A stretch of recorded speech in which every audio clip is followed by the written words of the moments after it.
আজ আমি আপনাদের সাথে যে রেসিপিটা শেয়ার করব সেটা রাজকীয় স্বাদের রেসিপি, দুর্দান্ত খেতে এবং তৈরি করাও কঠিন কিছু না।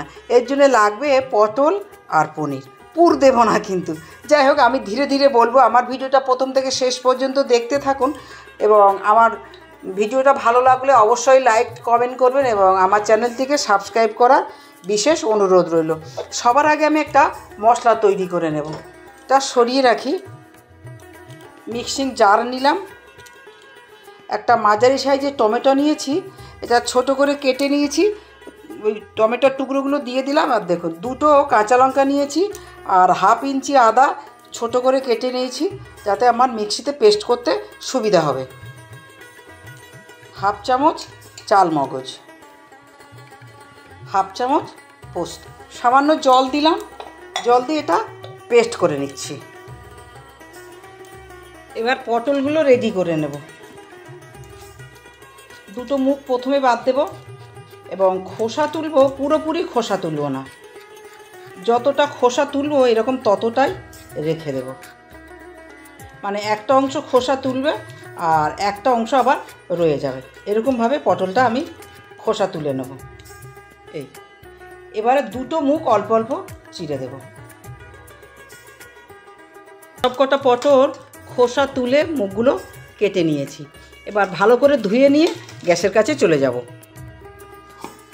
পটলগুলো খুব ভালো করে ধুয়ে নিয়েছি। সামান্য লবণ ছড়িয়ে দিচ্ছি,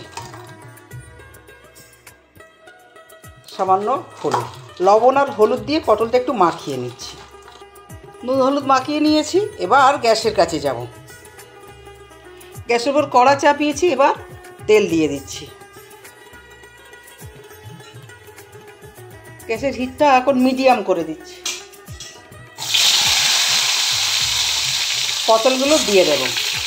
গ্যাসের হিট আবার মিডিয়াম করে দিচ্ছি।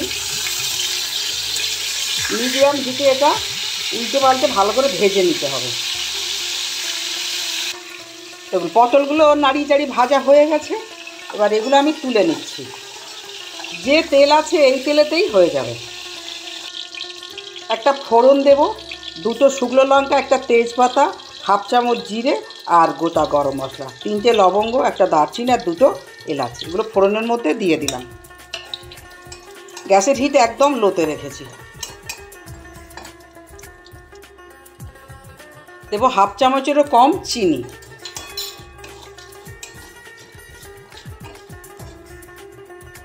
ফোড়নটা হয়ে গেছে। এবার আদা, কাঁচা লঙ্কা, টমেটো, পোস্ত দিয়ে যে পেস্টটা বানালাম সেই পেস্টটা প্রথমে দেব। জারটা ভালো করে পরিষ্কার করে দিয়ে দিচ্ছি। এটার এই পেস্টটা মিনিট 2-3 ধরে এটা কষিয়ে নিতে হবে। একটু তেল ছাড়ুক, তারপরে আমি অন্যান্য মশলা দিয়ে দেব। দেখুন, তেল ছেড়ে দিতে শুরু করে দিয়েছে।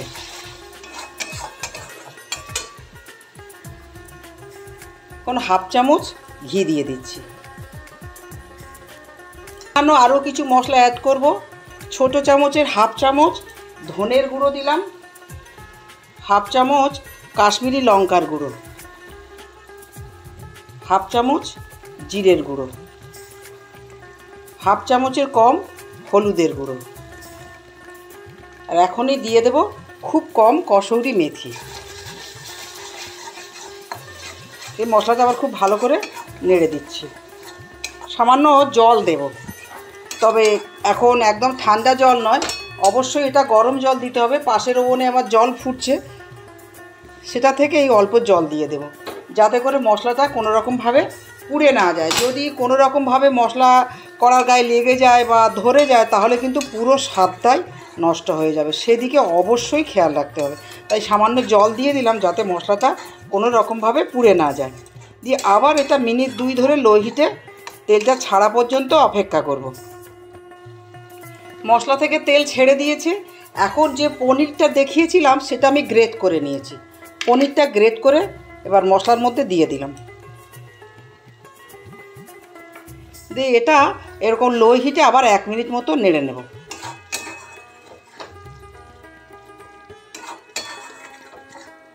লবণ এখনও আমার দেয়া বাকি আছে।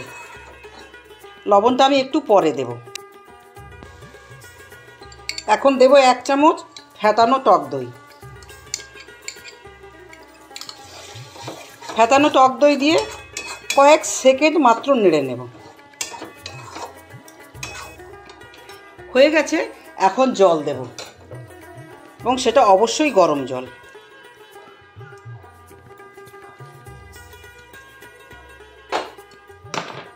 গ্যাসের হিট মিডিয়াম করে দিচ্ছি।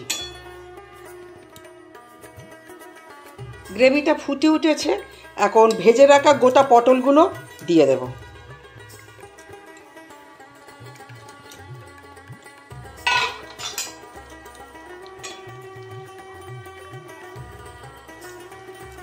দিয়ে দেব স্বাদ অনুযায়ী লবণ। আমি 1/2 চামচ লবণ দিলাম, ভাজার সময় সামান্য লবণ দিয়েছিলাম, তাই লবণ খুব কমই দিতে হবে। লবণ দিলাম, এটা মিনিট 3-4 ফুটুক, তারপরে আমি আবার দেখাচ্ছি। প্রায় হয়ে গেছে, এখন খুব সামান্য গরম মশলা দেব। গরম মশলা দিয়ে এটা একটু নেড়ে দিচ্ছি।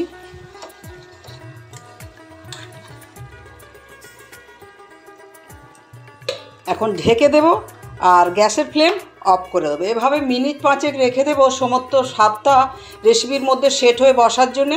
5 মিনিট পরে এটা আমি সার্ভ করে দেব।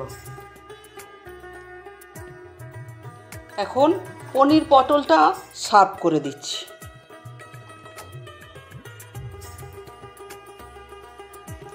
রেডি হয়ে গেল পনির পটল। তাহলে আজের মতো সবাই